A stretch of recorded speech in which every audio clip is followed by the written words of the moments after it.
Salmo 37, um salmo de Davi. Você sabe que nem todos os salmos são de Davi. A grande maioria sim, mas nem todos. E isso é importante quando a gente vai ler um salmo, porque dependendo de quem o compôs, ele pertence a um momento da história de Israel, pertence a uma percepção, uma cosmovisão diferente. Então os salmos de Davi têm a perspectiva de Davi, por volta de 1000 anos antes de Cristo, no momento em que o Egito ainda era o império. Os salmos dos filhos de Corá ou de Coré, os coraitas, já é um momento posterior, onde a Assíria já domina sobre todos. E é uma perspectiva não do rei que veio do interior, como Davi, mas dos levitas, aqueles que serviam no templo. Então, é uma perspectiva diferente, uma perspectiva sacerdotal. E alguns salmos são pós-exílicos, foram escritos depois que o povo voltou da Babilônia. Aí já é uma outra percepção completamente diferente. Então, sempre que a gente for ler um salmo, sempre que a gente for estudar um salmo, é bom sempre perguntar quem escreveu, quem é o compositor dessa música. Porque dependendo de quem for, tem, por exemplo, um salmo que é de Moisés. Então, está lá 1500 a.C., lá naquele contexto bem egípcio, do Êxodo. Então, dependendo do salmo, a gente tem uma leitura diferente da realidade. E nesse salmo de Davi que veio do interior, se tornou rei de Israel e vira e mexe tinha que enfrentar batalhas por conta da terra. Era uma terra muito boa, era uma terra muito próspera e todo mundo queria ter aquela terra. Então, vira e mexe, tinham ataques e o povo precisava defender a terra. E aí Davi, então, percebendo essa dinâmica das batalhas da vida, ele compôs alguns salmos. E esse salmo especificamente fala exatamente sobre isso. Sobre aquela sensação que a gente tem de que fazer o bem e fazer o certo só atrapalha a gente. Aquela sensação que a gente tem de que para que eu vou fazer certo, se quem está se dando bem está fazendo tudo errado.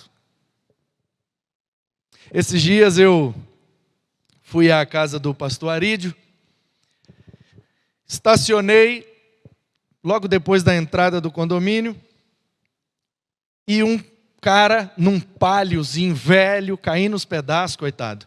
O paliozinho, plec, plec, plec, plec, plec, plec, plec, plec, plec. E eu fiquei meio assim, tentando entender, aí eu vi, o carro está com problema. Desviei dele e estacionei. Quando estacionei, saí do carro, olhei, e ele, coitado, abriu a porta e começou a empurrar o carro sozinho. O carro tinha morrido, ele queria pegar no tranco, e plec, plec, plec, plec, plec, plec. Eu falei, eu vou ajudar. Aí eu, opa, entra aí, meu brother. Aí peguei atrás. Aí eu estava com o telefone, que eu ia avisar o pastor Arídio que eu tinha chegado. Aí eu mandei a mensagem, botei o telefone no bolso, a calça de moletom. Quando eu fiz assim para empurrar o carro, a calça cuspiu o telefone, meu telefone, prá! De vidro para baixo, no asfalto, na porta da casa do pastor Arídio. Você conhece bem os buracos de Itaquaquecetuba. E eu peguei o telefone, pá, 2 trincados, falei, eita, já era. Aí eu fui empurrando e falando assim, é isso que dá, ajudar os outros, a gente só se estrepa. Se eu não fosse ajudar o homem, meu celular não tinha quebrado. E aí eu olhei, tá, beleza, foi só a película, graças a Deus. Mas a gente tem ou não tem essa sensação de vez em quando? Que quanto mais a gente ajuda, mais a gente se estrepa. Agora presta atenção nisso. Há 3000 anos atrás, Davi tinha essa mesma sensação. E o que é que ele diz sobre isso? Salmo 37, a partir do 1º verso. Não se irrite por causa dos malfeitores, nem tenha inveja dos que praticam a iniquidade, pois em breve secarão como a relva e murcharão como a erva verde. Confie no Senhor e faça o bem. Habite na terra e alimente-se da verdade. Agrade-se do Senhor e Ele satisfará os desejos do seu coração. Entrega o seu caminho ao Senhor. Confia nele e o mais Ele fará. A palavra que Davi usou aqui para entregar é a mesma palavra que é usada, por exemplo, quando alguém é vencido numa batalha e se rende. Nós temos muitos militares aqui na igreja. E eles estão acostumados com a seguinte situação. Tem lá alguns malfeitores, contraventores, e a guarda chega e, parado aí, lá no Rio eles falam, perdeu. E a gente vê muito essa cena, eu via muito lá no Rio, aqui eu não sei como é que é. E lá o cara fala, perdi. Vamos negociar, vamos sei lá o quê, tal. Mas essa atitude assim, ó, perdi, tipo assim, ó, acabou para mim, pode levar tudo que você quiser. Ou então quando você é assaltado e o cara fala, ô, passa aí, você fala, opa, pode levar tudo que você quiser. Essa é a palavra que Davi usou aqui para entregar. É tipo assim, ó, opa, perdi. Pode levar tudo que quiser. Davi está olhando ao seu redor e está constatando, como eu e você, que às vezes a gente fica desanimado, a gente fica triste, a gente fica sem vontade de fazer o bem. Porque a percepção é essa mesmo. A sensação é essa, fazer o bem não compensa. E aí Davi está dizendo, de vez em quando, nas batalhas da vida, eu preciso me render, porque o meu inimigo foi mais forte do que eu. Mas quer saber? Eu não vou me render para os meus inimigos, eu vou me render para o Senhor. Eu vou entregar para o Senhor. Ao invés de eu falar para os meus inimigos, perdi, leva o que quiser, eu vou falar para Deus, perdi Deus, leva o que o Senhor quiser. Essa é a atitude de um coração rendido. É quando você levanta as mãos, e é por isso que a gente levanta as mãos no louvor. Esse é o símbolo de rendição, de olha, perdi, faz o que o Senhor quiser. Uma vez um homem muito bravo, né? Tem que falar bravo com V, porque brabo com B agora é gíria. E brabo com B, na gíria, é um cara muito bom. Então ele não era brabo nesse sentido, ele era bravo mesmo. Colérico, raivoso. Não vou falar o lugar que ele era do país para não ser acusado de xenofobia. Mas era de uma região onde os homens são bravos. E ele converteu. E o pastor ficou muito feliz. O fulano, ele era conhecido na cidade. Uma cidade pequena. Alguns já começaram a identificar. Mas eu não falei nada. E o pastor ficou muito feliz porque a notícia correu. A cidade pequena e o homem era bravo. E todo mundo conhecia a fama do homem. E ele era matador. E ninguém mexia com ele. E ele converteu.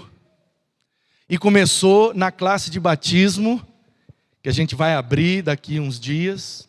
Tem uma turma aí que já está querendo batizar, nós vamos. Deixa só passar o frio, né, gente? Que eu não vou entrar nesse batistério com esse frio, não. Mas de jeito nenhum. Batizar lá no culto da virada, lá janeiro, tranquilo. E aí o homem começou na classe de batismo a aprender e foi progredindo, e ele demonstrava, pelo seu testemunho, que tinha convertido de fato. E o pastor todo feliz, olha, o fulano converteu, e a cidade perplexa, o fulano agora é da igreja. E aí os dias foram passando, e o pastor animado, e ele preparando para batizar, e aquela coisa, e de repente um dia, numa noite de madrugada, toca o telefone do pastor, o pastor acorda assustado, e o pessoal dizendo, pastor, vem aqui na casa do fulano, que o negócio aqui está feio, complicado, o fulano está aqui, está numa confusão danada. Aí o pastor, tá bom, estou indo. Ele vai correndo para lá. Quando o pastor chega lá, está aquele homem brabo, uma briga lá com o vizinho.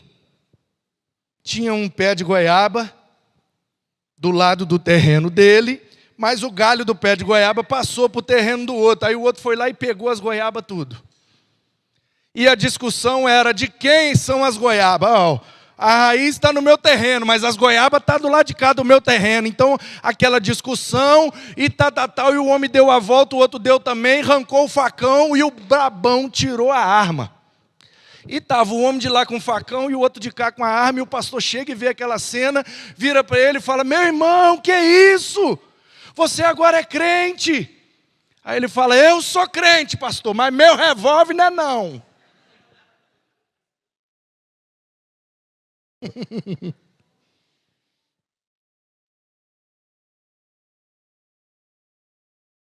Tem aquele outro irmão também que converteu e era milionário. Lá no Itaim Bibi. E foi, batizou, e estava uma bênção na igreja. E a igreja entrou num desafio lá de comprar um terreno, e todo mundo trabalhando e ajudando e ofertando, e o homem não dava nenhum centavo. E todo mundo que ele, vamos lá, e tal, e o pastor olhando, e o homem não dava nenhum centavo. Aí o pastor marcou uma visita, foi na casa dele, chegou lá, ô meu irmão, você está sabendo do nosso desafio, comprar o terreno assim, tal, lá, porque o terreno é estratégico, está do lado da nossa igreja, a gente pode usar aquilo. E aí o irmão, não pastor, é isso mesmo, a igreja tem que comprar, está certo. Então, mas a gente está precisando de ajuda, de oferta. E pelo que eu vi até agora lá, o senhor ainda não ajudou, o senhor ajudou, eu não estou sabendo. Ele fala, não ajudei não, e nem vou ajudar. Aí o pastor, mas meu irmão, você agora faz parte da nossa família, a família da fé, você é a igreja ali também, você não vai ajudar a gente nesse desafio? Ele, claro que não, pastor. Mas você não converteu? Ele falou, eu converti, meu dinheiro não.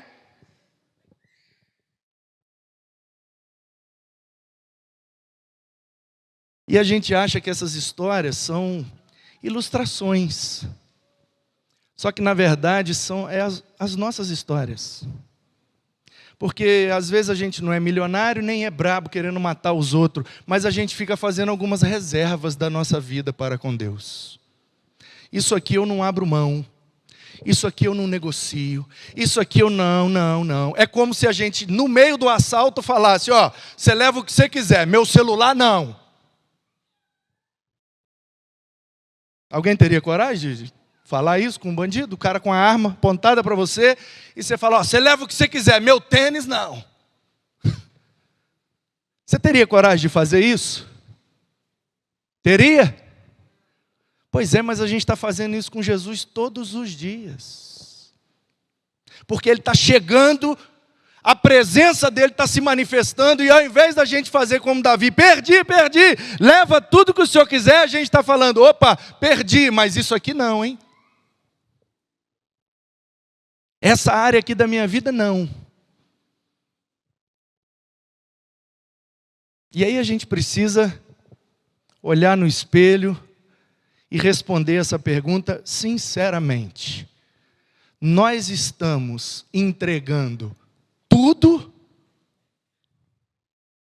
ou só algumas coisas? Porque a gente cantou. E eu entrego tudo, tudo a ti, mas na prática não é tudo. E aí a gente olha para a vida do Davi e vê que em nenhum outro momento Israel teve tantas vitórias. E a pergunta é: qual a razão de tantas vitórias no período do rei Davi? Saul perdeu um monte de batalha. O filho dele fez acordos financeiros para trazer a paz. Salomão não batalhou nenhuma vez. Claro, ele cumpriu o propósito que o nome dele já revelava, né? Shalom, aquele que traz a paz. Então, no reinado de Salomão não teve guerra nenhuma. Depois que dividiu o reino com o filho do Salomão, o Roboão, aí o pau quebrou de quina, norte e sul, e acabou com tudo, e exílio e tchau. Agora, desde que Israel virou uma monarquia, 40 anos com Saul, depois 40 anos com Salomão, e todos os 19 reis, tanto do norte como do sul, nenhum período foi mais próspero, abençoado e vitorioso do que o período de Davi. Ah, porque ele era o homem segundo o coração de Deus. A gente precisa interpretar melhor essa expressão. Porque a gente acha que ser segundo o coração de Deus é ele ser mais especial que os outros. Ele está numa prateleira acima dos demais. Não, gente.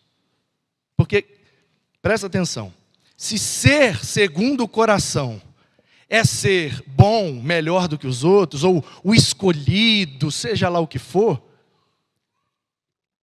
a gente precisa então questionar o que é que tem dentro do coração de Deus. Porque Davi é o homem segundo o coração de Deus, mas ele é um adúltero, assassino e péssimo pai.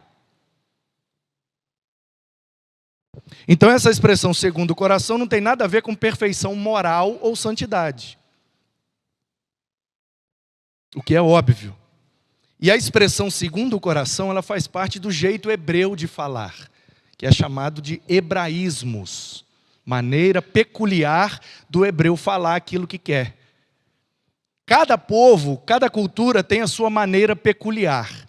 Quando você quer falar que um negócio é legal, você fala, é da hora. Sim ou não? É da hora.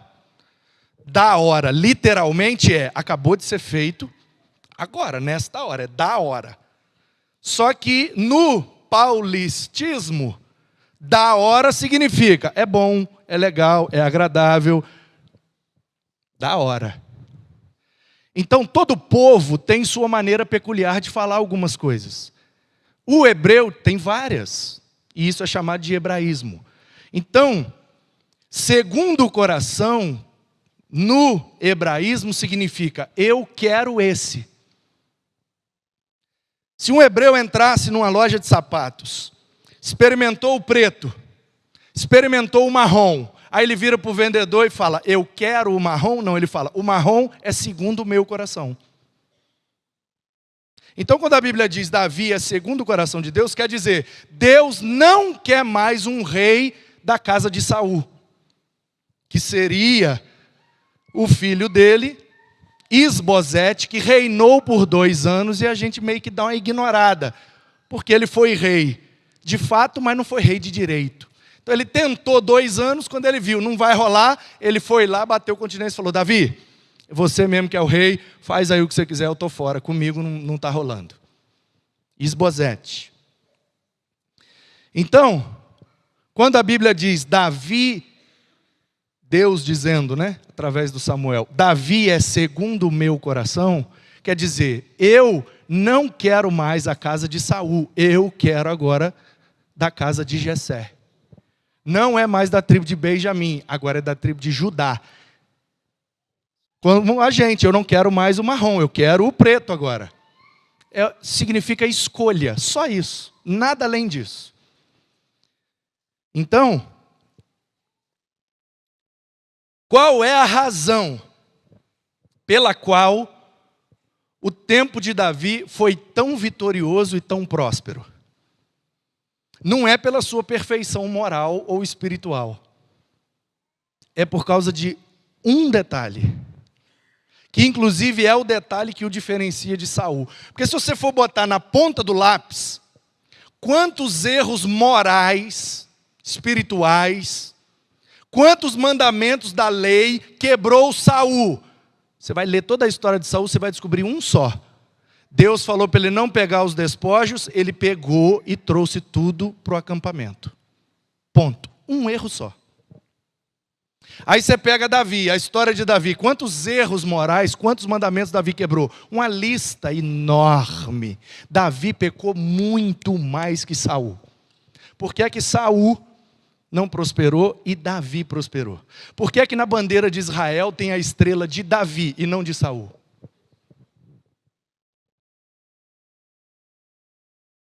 Um detalhe. Davi estava disposto a entregar tudo para Deus. Davi errou muito, mas ele nunca errou duas vezes o mesmo erro. Davi é o tipo do cara que quando o profeta, duas cenas para mostrar a diferença clara entre eles. Samuel exorta Saul: meu rei, você trouxe os negócios lá do povo que nós vencemos? Trouxe, rapaz, um monte de bicho saudável, um monte de prata, um monte de metal precioso. Eu vou deixar aquilo lá? Claro que eu trouxe. Mas Deus não falou para você não trazer nada, cara. Eu trouxe. Então leva de volta. Não, trouxe, está trazido. E não se arrependeu. Aí vem o Natã com Davi. Ô meu rei, tudo bem? Estou com uma situação lá do interior para resolver. Opa, do interior, você sabe, não tinha tribunal, não tinha fórum, então quem é o superior tribunal de Israel? É o rei.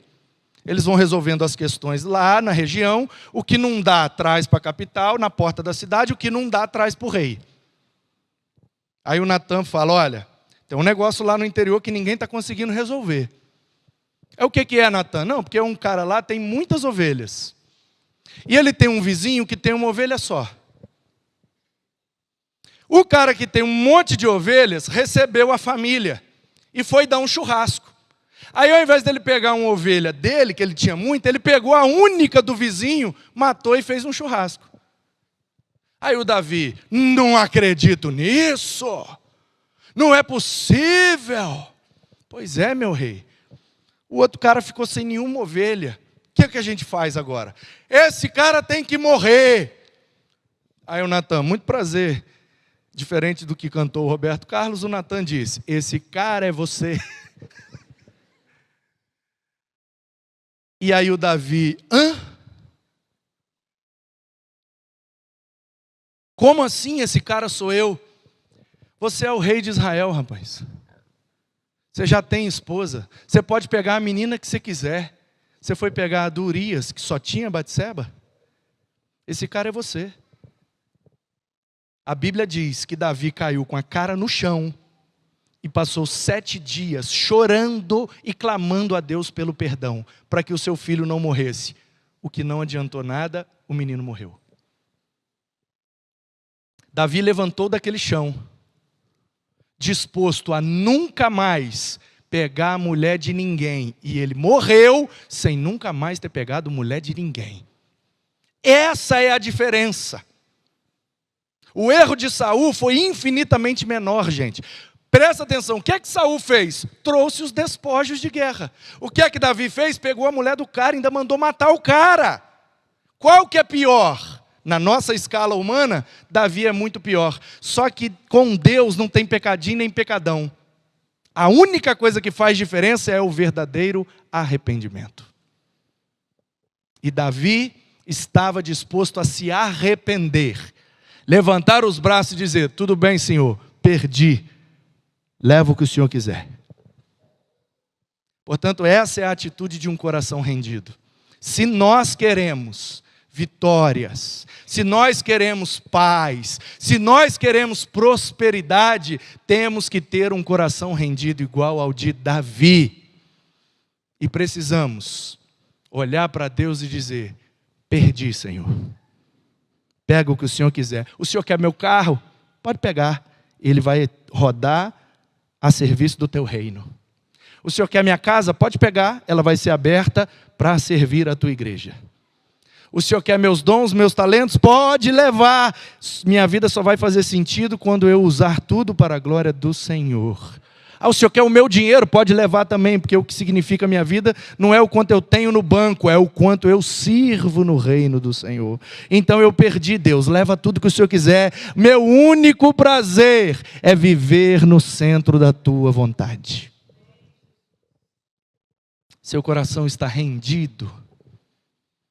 Se ele estiver, você vai começar a viver tudo aquilo que Davi também viveu.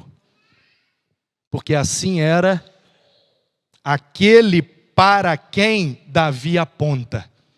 E não há um ser humano que se rendeu mais do que o Filho de Deus que habitou entre nós. Jesus, no Getsemane, suando sangue, hematidrose. O pessoal da medicina até explica isso. Explicar é uma coisa, eu quero ver viver, né? Se colocar num processo de renúncia e de angústia a ponto de, pelos poros, sair um líquido avermelhado. Não é sangue de fato, mas isso não é o ponto. O ponto é que Jesus estava ali, orando, percebendo que os próximos dias seriam cruéis, terríveis. E o que ele haveria de enfrentar, homem nenhum suportaria.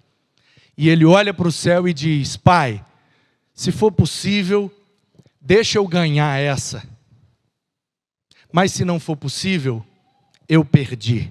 Faz o que o Senhor quiser. Que não seja a minha vontade, mas a tua. Jesus é o homem mais rendido que nós conhecemos. E nós precisamos olhar para ele e ver que 1000 anos antes dele, o rei que aponta para ele também tinha essa característica.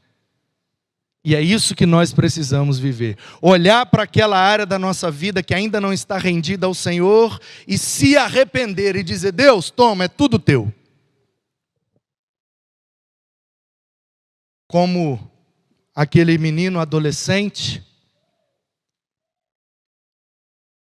que é batizado, se torna membro da igreja e um belo dia recebe a visita do seu pastor, e o pastor entra em casa e a família daquele menino não era crente, e o adolescente, crente, pastor, ei, vim te ver, como é que você está? Estou bem. Os pais do menino, muito educados, pastor, pode entrar, nós estamos felizes que o fulaninho está lá na igreja do Senhor, que bom, é melhor estar na igreja do que em outro lugar, pode sentar aqui, pastor, nós vamos tal. E o pastor, que legal. Enquanto a mãe do menino foi fazer um café, o pastor falou: e aí, meu filho, cadê seu quarto? Deixa eu ver seu quarto. E o menino fecha a porta e fala: não, pastor, aqui não pode entrar não.